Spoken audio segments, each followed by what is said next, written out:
Guys, good morning and welcome back to my blog. তো অনেক দিন পরে আমি আবার স্টার্ট করলাম, প্রায় 3 মাসের মাথায় এসে আমি ব্লগ স্টার্ট করলাম।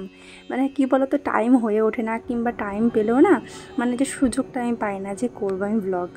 তো কথায় আছে না, উঠলো বাই তো কটক যাই। তো ভাবলাম না, আজকে যখন ইচ্ছা হয়েছে আমি আজকে ব্লগ করেই ছাড়বো যে কোনো প্রকারে।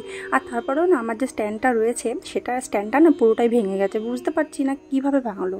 তো এখানে যাই হোক না কেন, ছেলে যেখানে খালি গায়ে ছিল ওকে একটা জামা পরানোর চেষ্টা করছিলাম, বাট দেখো অবস্থা দেখো পড়ছে না। আর বললাম না আমার স্ট্যান্ডটা ভালো না, কীভাবে ভেঙে গেছে জানি না। দেখো ফোনটা রেখেছি, ফোনটা টক করে পড়ে গিয়ে আমার ফোনটায় পুরো স্ক্র্যাচ পড়ে গেল। তারপরে আর কি বাসি ঘরটা ঝাঁপ দিয়ে নিলাম। আর ওইখানে দেখলাম মা এখানে সবজিপাতি সব কেটে রেখেছে, মানে এখানে আমটা কেটে রেখেছে, কিন্তু আম ডালের জন্য নয়। হ্যাঁ, তবে আম ডাল হবে, এটা করবে মা আম তেল। আর এখানে ছিল ইঁচড়, আর এই তেলটা কিসের ছিল আমি জানি না। আর এইটুকুনি ডাল আমি ভিজিয়ে রেখেছি, দেখো বড়া করব বলে, মানে খাবো আজকে পান্তা ভাত। তারপরে ছেলের এখানে রুটিটাও ভিজিয়ে রেখেছিলো, মা রুটি খাওয়াবো। আর এইটুকুনি ডাল যেহেতু বড়া হবে না, তাই একটুখানি মুসুর ডাল আমি ভিজিয়ে রেখেছিলাম।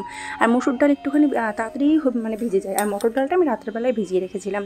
তো তারপরে আর কি ছেলের জন্য এখানে খাবার তৈরি করলাম, আর দুধ আর রুটি। ওকে কিন্তু সকালবেলা আমি দুধ রুটিটা দিই না, আজকে কী মনে হলো তাই দিলাম। আসল কথা সকালবেলা ভাত করিনি ওই জন্য। আর আমার হাতে আমার ফোনটা ছিল, আর আমার বাবার ফোনটা মানে আমার শ্বশুরের ফোনটা ওকে দিলাম, মানে দেখে খাওয়ার জন্য। কটা বাজে এখন? 10টা। গরমে ঘেমে গেছে বাবা।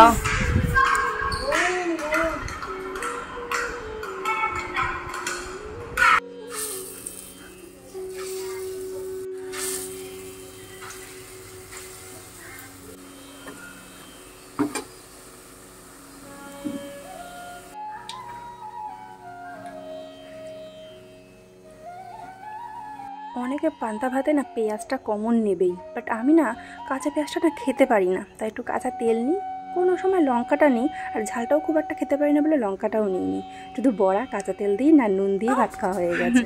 কি নিয়েছিস বল? বেরোতে পারছিস না? এবার বেরিয়ে আয়, চলাই হয়ে গেছে। খেয়ে দিয়ে নিয়ে এখানে রেডি হয়ে গেলাম, যাব একটু বাজারে। তো সেটা কী জন্য দেখতেই পাবে। কোথায় যাচ্ছিস তুই?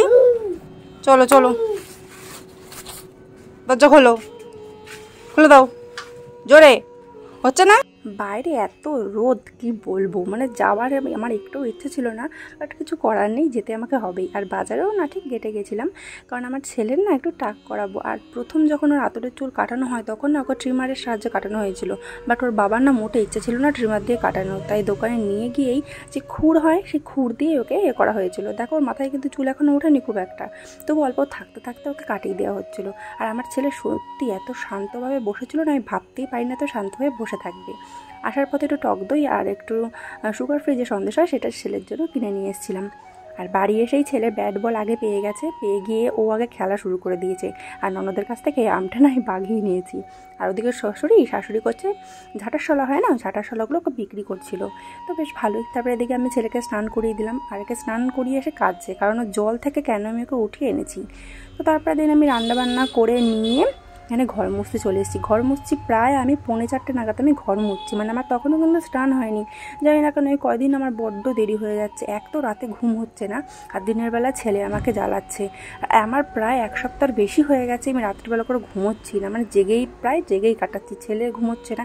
আর কীরকম গরম পড়েছে ভাবতে পারছো, এই গরমের জ্বালায় আমরা তো কষ্ট পাচ্ছি, ছেলেগুলো মানে আমার ছেলেটাও প্রচণ্ড কষ্ট পাচ্ছে। তো তারপরে স্নান টান করে ঘরে ঢুকতেই দেখে আমার বরমশাই আগমন করেছে, মানে আমার বর 4টের মধ্যেই চলে আসে, কোনো দিন 3:30-র মধ্যেই চলে আসে। তো এখানে আমি হাওয়া খাচ্ছি, হাওয়াটা এত ভালো লাগছিলো, আর এত হাওয়া দিচ্ছিলো মনে হচ্ছিলো আমি উড়েই চলে যাব।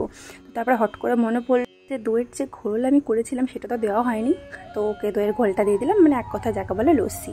তারপরে এখানে খেতে বসেছি, ঠিকই খেতে বসে না আমি 4 বার উঠেছি আমার ছেলের জন্য। ছেলেকে টাটা। তুই মারবি আমাকে? সবাই কিন্তু দেখে ফেলছে তুই ওকে মারছিস।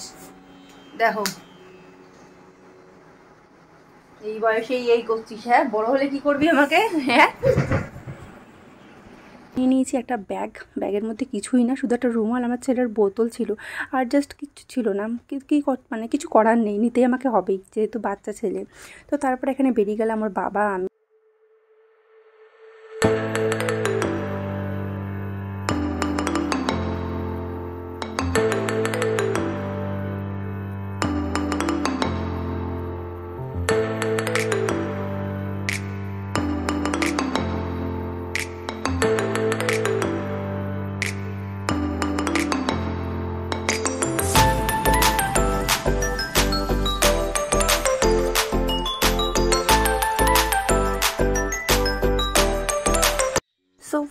চলে আসলাম গঙ্গা, মানে সান্নাল জল গঙ্গা যাকে বলে।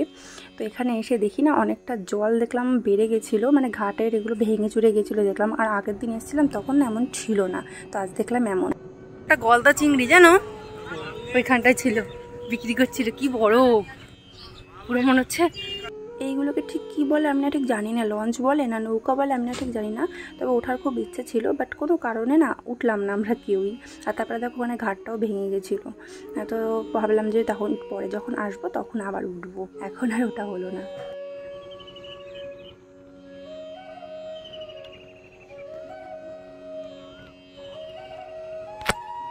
গঙ্গার ধারে বসে গরম গরম দুধ চা খাওয়া, তাও আবার মাটির ভাঁড়ে, জাস্ট আলাদাই মজা। আর চাটাও না খুব সুন্দর ছিল, আর যে কাকিমাটা ছিল তার ব্যবহারটাও খুব সুন্দর ছিল।